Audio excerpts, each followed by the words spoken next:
I'm Dave Kaiser. Thanks for joining us on the Maple Grove City Report. As you see, a new background as we're in transition to 16 by 9 for you. In the next half hour, an update of what's new in Maple Grove and a look back at the most recent council meeting. All next on the Maple Grove City Report.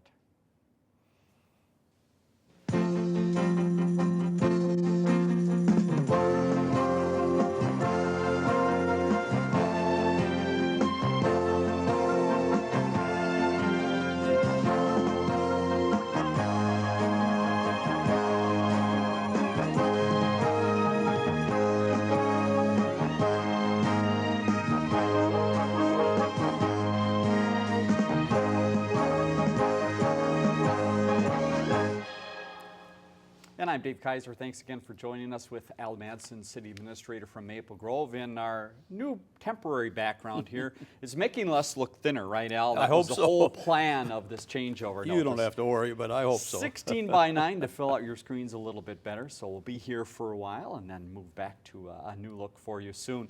Al, let's talk about what's new in the city of Maple Grove before we get to the council meeting. What are the latest things happening in town keeping your staff busy?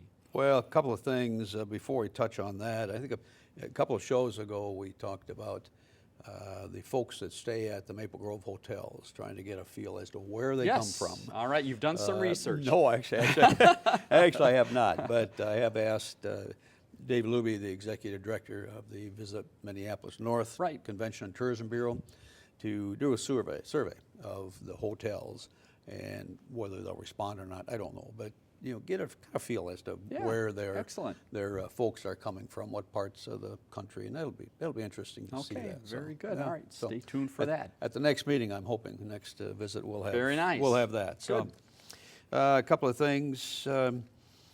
The farmers market runs until October 23, and then the inside market starts on November 6, and that'll be 2 times a month, and that will run through December. Now, Carol and Kirsten love it so much that they're considering having another farmers market once a month in January, February, and March. Unbelievable. So, they want to make this a year-round event, don't they? It's heading that way, it's for sure. So, good for them. So in November, December, be twice a month inside the community center. Okay. And then I think that they're going to give it a try for once a month, January, February, and March. Very nice. Inside the community center. We actually have a number of requests from the vendors that have asked about, how about let's continue this, beyond December. So it's a hugely successful event. It just boggles your mind when you go over there. You see all of these people, and I mean, some of them are just absolutely diehards. I mean, they are there every single market, and so there's so much to choose from. So it's really great. It's fun and just a great thing for the community and surrounding area. I agree. We'll keep people up to date on the possible wintertime farmers market. Single-family building permits. Right now, we're at 220 versus 179. By the end of 2014, we should be knocking on the door of 300 or over 300. So, and that has not happened for a while in the fine city of Maple Grove. You're right. It's been a couple of years because of the economy. 300 or 325, whatever the number might be for us, we consider that somewhat of a down year, so to speak. Right. Most communities compared to the last 10 or 20 years, exactly. Oh gosh, yes, the last 10 or 20 years when it was just booming from the rafters, and it was really tough to keep up with inspections at that particular time. So this is a much easier pace. And as people will say, well, gosh, Maple Grove is in the top 3 or the top 5 in residential development, and I don't care. We're top 3, 5, 10. We're not in a race with anybody. All I want is to make sure that we have orderly development, and that's the key. And I think we do. A couple other things. Commercial industrial continues to be strong. The expansion of Upshur Smith is coming along very, very well. There are 3 gyms that are coming along very well that are attached to the Maple Grove Junior High. We're seeing a lot of interest now starting to pick up for parts of the gravel mining area now that we have our tax increment financing plan in place. And I think that we'll be ready to hit the ground in the spring of 2015. So very nice. We're looking for some exciting times there. Okay. Elm Road, that's in the southern part of the city. It's been a little bit of a contentious thing. There's been work going on in Lawndale, and a lot of the traffic then has shifted onto Elm Road, and Elm Road in its current situation is not designed to take on a lot of traffic. Okay. So we've had to close Elm Road for through traffic. It's still open for local traffic, Okay. bus, emergency vehicles, but it's closed to through traffic. And so there are some folks that have found it necessary now to go a little bit out of their way. And so they're not too happy about that, but this will only be through November. Okay. So Elm Road should be back by the end of November. It's amazing how that happens when some construction takes place, that people Really all is. of a sudden find these side roads that Oh. seem to be a smart idea, but again, Right. as you mentioned, if the roads can't handle it and maybe the neighborhood is not expecting that, it can be a Right. little bit of a problem. Well, it can, because that's a gravel road, and we didn't anticipate. We knew that people are going to try to find, a shortcut, but I don't think that our engineering staff anticipated to the level that the traffic volume would be on Elm Road, and so unfortunately we did have to close it to Okay. through traffic. Okay. But it's open to the local folks. Let's see what else we might have here. The Housing for All, which is an affordable housing organization, very, very well respected, just completed a tour of affordable housing projects. I was lucky enough to attend that. And it's very interesting to see what's going on, not only in Maple Grove, but also in Brooklyn Park. We visited the project that's under construction in Brooklyn Park, the homeless shelter for Right. 10 units, and it was very interesting and I think informative to hear their story. And then we did tour the Bottineau Ridge, which is a 50-unit affordable housing project at the corner of Arbor Lakes Parkway and Hemlock. That is fully leased out, and John has a waiting list. And so my sense is phase 2 is going to be a lot quicker than what he was anticipating. Right. So that's a very nice affordable housing development, and so we're very happy that that's there. Sky Arbor Lakes, wow, that just continues to move forward in their construction, and Silver Creek on Main. I look out my office window and I can see that under construction, and I'm just amazed as to how fast that's going up. Right. I mean, they got the roof on a part of it. They're putting the tar paper down. They're going to be putting the shingles on. It's amazing how quickly that goes up, and they got 4 cranes over there. That is a large project. I think It is. others might be surprised when they drive by Yes. to see the extent of that building. It's Right. much more than I think people thought it was going to be. It is. It's 195 units, but that's just the first phase. The second phase would be about another 195. So there's quite a bit of density with the Silver Creek project, the Sky Arbor Lakes, and Bottineau Ridge in that general area. But all the people that are going to be living in those units, easily accessible to our shopping, our dining, all the services in that area. So Right. naturally, if you're a retailer, you love that because Yes. there's going to be a lot of traffic. So now some people will still, be concerned about the high level of traffic that we do have in the Arbor Lakes area. And yes, there is a lot of traffic. But I guess in my mind, if I was a retailer, I would be happy to see the traffic. Right, exactly. I think versus for a lot of nothing. them, they've been waiting for that for, believe it or Yes. not, 10, 15 years Right, yes, since yep. some of that development started. We opened Main Street in 2000, so it's been 14 years already. It's Hard so hard. to It believe. really is. I just wonder where time does go. Al, you mentioned the affordable housing tour and looking at some of those properties. For people, and even for myself, when you say affordable housing, if you had to give a sentence or two explanation of what that means, what does it? We hear it a lot, but I don't know if people can sit back and say, well, this is what that really means. Typically, not more than 30% of your income can go toward your rent. Okay. And so that's the guideline that's used.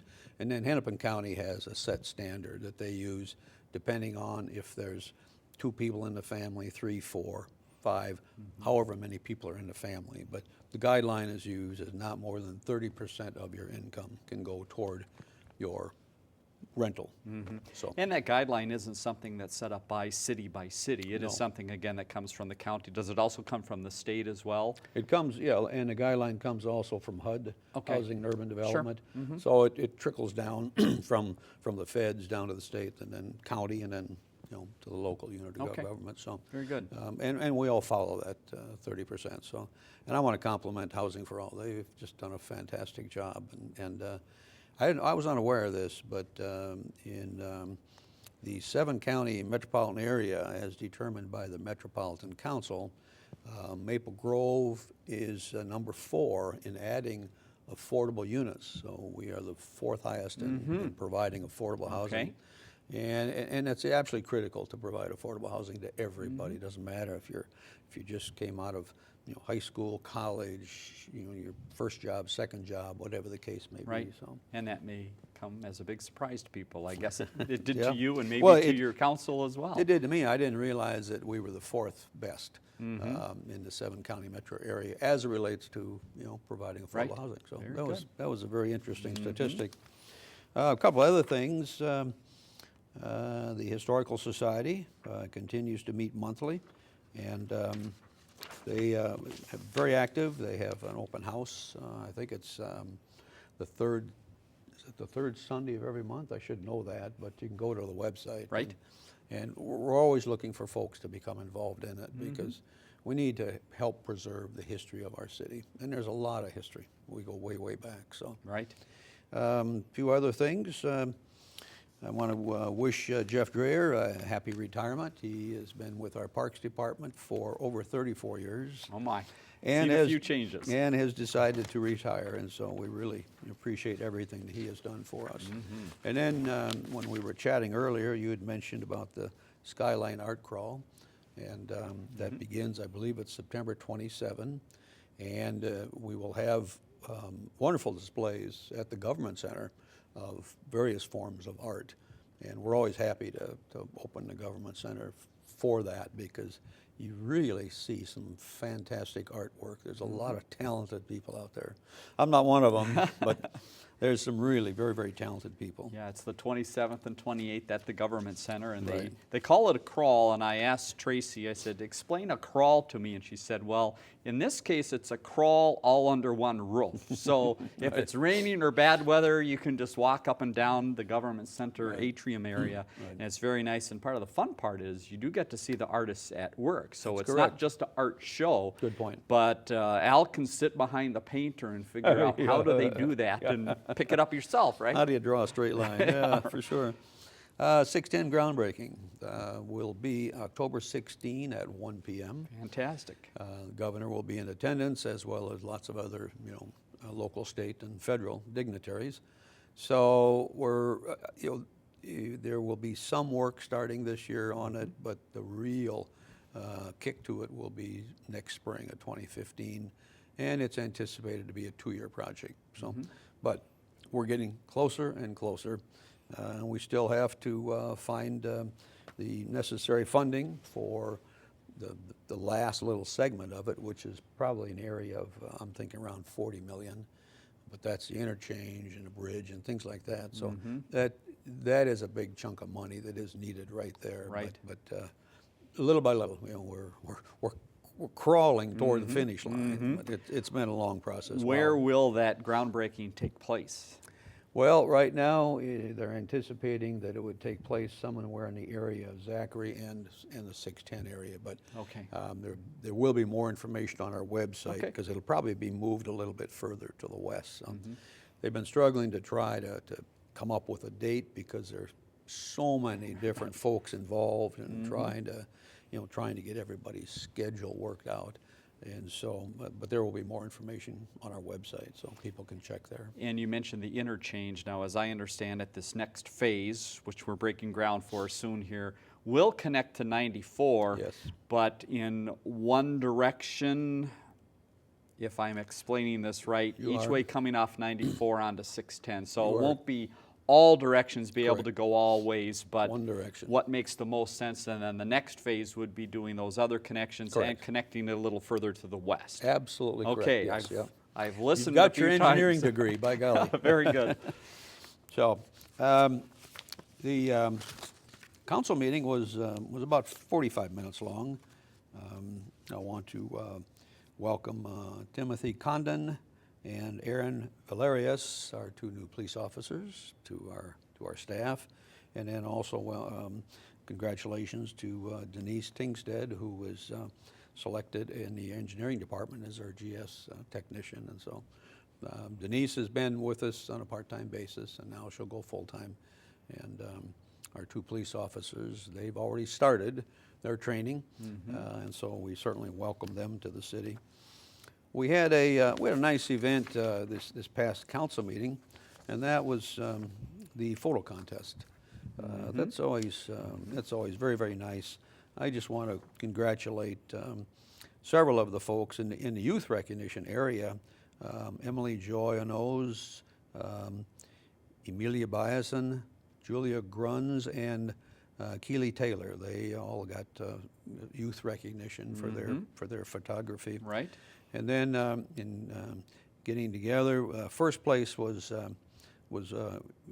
Gary Ricks with a photo titled "Getting an Earful."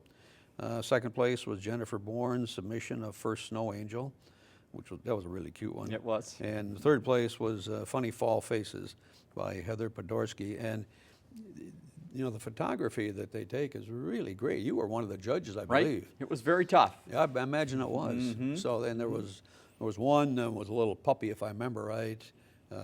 Just absolutely reminded me of one of my dogs that I used to have, and so I was really touched by that one. But they really do a very, very nice job. And the website for the city uses a lot of those photos throughout Yes, the we year, do. so I'm sure you can check into the website and you'll see some of these great photos, and they are taken by your neighbors. Yes, they absolutely are, yes.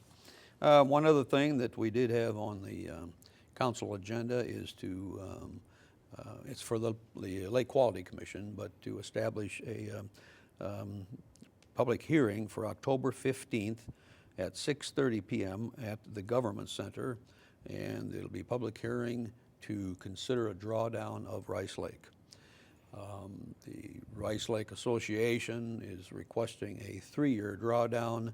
I believe that our position would be that that's too long, that maybe 1 year or 2 years, but we've had some individuals that have expressed concern about the drawdown, not been too happy about it. So on October 15th at 6:30 at the Government Center, the Lake Quality Commission will have an official public hearing, and they'll take input from those that are opposed to those that are in favor, and then the Lake Quality Commission will have to make a decision and then forward that decision to the City Council. Okay. So, And this is not something new to the city of Maple Grove. You have had drawdowns on some of the city lakes before. Tell us in a nutshell what a drawdown is. What happens to the lake during that period of time? well, a drawdown is really to clean up the noxious weeds and the things that do develop over a period of time. It also can result in some fish kill as well. Right. But many times it's the invasive fish that you try to get rid of. But a lot of it really has to do with the invasive weeds that really do choke a lake. It's amazing how that you get some of this vegetation that can just do such harm to a lake. So they will shut down the inlet to the lake and Right. let that water level come down. I would guess on the opposite side is the people that use the lake for recreation, that it might be a little more difficult to have that dock reach out to where the water is because A little there's bit, no yes. water there. There's no water there. Yes, absolutely right. So Okay. you're right. We will keep you up to date on that as that meeting comes up, and again, when it goes to the council. Yeah. We had a couple of residential development projects that were under discussion. One was called Stonegate at Rush Creek, and that's down in the Rush Creek area. That one, it's only 21 residential lots, and so it's not a huge subdivision, and they're single family. But quite a bit of discussion took place regarding a fence. There's to be a dry pond. I know that sounds kind of odd when you say a dry pond, but really a dry pond is something that water doesn't get into it unless you have one of those rare rainfalls. And so should there be a fence around the dry pond? Should there not be a fence around it? we do not have an ordinance that requires a fence around a dry pond. And so the council, as always, they're concerned about, the health and safety of the residents and folks living in that area. But after quite a bit of discussion, they decided that, and the developer agreed, that he'd work with the residents, he'd work with staff. Currently, the fence is on the developer's land, but it's not in very good shape. And then there is also a part of a retaining wall that would be implemented. And so the developer will work with the residents. The residents, I think, want to keep the fence, our council has essentially said, well, Mr. Developer, you work with the residents. And the developer said that, if the grading works out, then clearly they would keep the fence. Okay. So he was very cooperative, and we're not expecting any issues, but just the discussion went on a little bit longer than I think what we anticipated about fence or no fence. And so we do have only one project in town where the city has required a fence around a dry pond, and that was for the sand company's development over by the Church of the Open Door. The council several years ago did require a fence around that. That was more, I think, because of the density that is in that area. And the residents in that area actually wanted a fence around it too, so their kids, would not try to get into that dry pond. So that's really the only situation where we've had, again, we do not have a code that says you got to have a fence around a dry pond. And dry ponds, I know that we always talk about these highly unusual rainfalls that sometimes sometimes seem to happen more than not. But so there was quite a bit of discussion about it. But in the end, the council did approve it unanimously, and the developer, in that case, certainly will work closely with the residents and staff. So it'll work out. But it is a good example of the type of things that come before the council on occasion. That Sure when a is. development comes into an area, you just think, well, the developer is going to decide how they want it to look. Right. And that's not always the case. The city does have responsibility and a lot of input into those type of developments. Sure do, absolutely right. And in developments like this, they're planned unit development. And so in a planned unit development, it gives the city a lot of flexibility where we can require the developer to put forth something that maybe they normally would not have had to do. Right. We try to do all of our projects as residential or as planned unit developments because it gives us some flexibility. It gives the developer some flexibility as well, but it's a situation where the developers, we may say to the developer, we want you to do this, and the developer say, okay, well, then can you do this? And so it's a trade-off. It works well. And the reason that works well on a bigger picture is it offers some consistency to the look of housing and to the look of neighborhoods rather than one being completely different than the next one as you drive through a city. Right, that's absolutely right. And we do have a project point system where, we use that also for commercial, industrial, and office, but a project point system where a developer comes in, they have to get at least 75 points in order for their subdivision to move forward, but it would include the style of housing, how well does it fit our land use plan, the number of units, the landscaping, the lighting, the architectural features, whole wide range of things. And so, a number of points is allocated to each one of those things. And then the developer has to get 75 points or greater in order to move forward. We implemented that project point system quite a few years ago, and that's served us very, very well. In our gravel mining area, when we recently got special legislation from the legislature to create tax increment financing in the gravel mining area for office and industrial projects, we're using the same thing. We're using a project point system. Okay. And so a developer that comes in with an office building or an industrial project is going to have to meet a certain level of points. And again, it'll be tied around, as I say, the architecture and things like that. Now, in the gravel mining area, we're probably going to expand that into the number of jobs that are going to be generated, future expansion, if someone's going to, add another 20 or 30 or 50,000 square feet in the future. The type of project, but the value of the project, things like that. Sure. So there will be some additional allocations for anything that comes into the gravel mining area. But it gives us, I think it gives us a good, strong method of trying to control the type of projects that do come into town. So, so we're looking forward to getting that underway in the spring of 2015. I can imagine. The other one we had for discussion was Lakeview at Central Park. That also was a PUD. That also was 21 units, single-family single-family housing.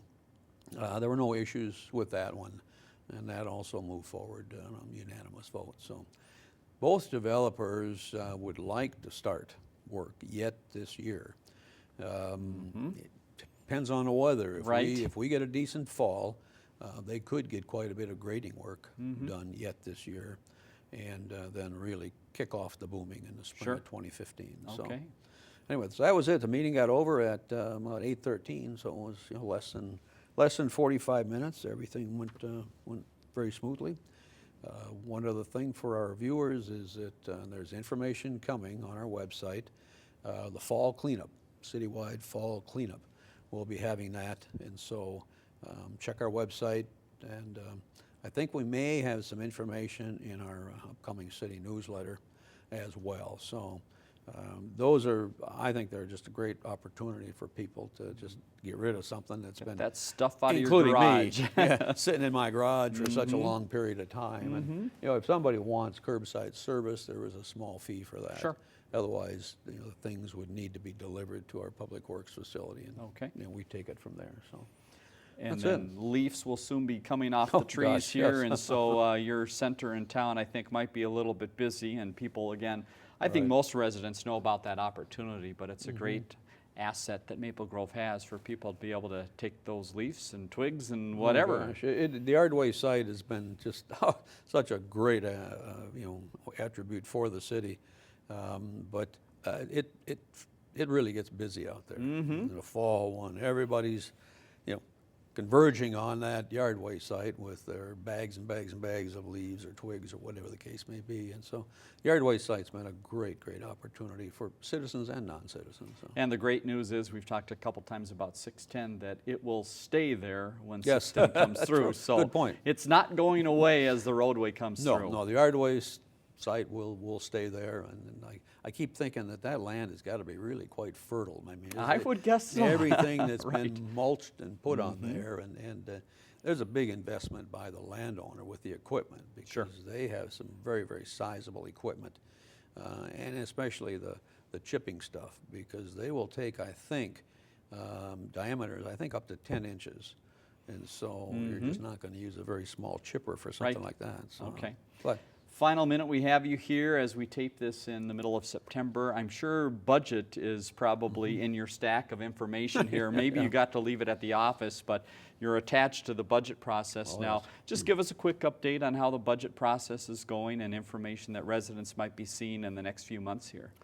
I think residents will, will see an increase, maybe about $2 a month, something like that, in their taxes.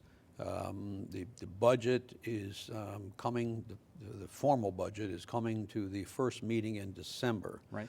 And that's a public hearing, and so the council will take input, from residents. And then the formal city budget is not approved until the second meeting in December. Okay.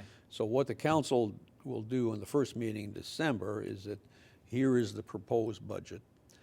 They can go down from what they've already looked at, but they cannot go beyond what they've already looked at.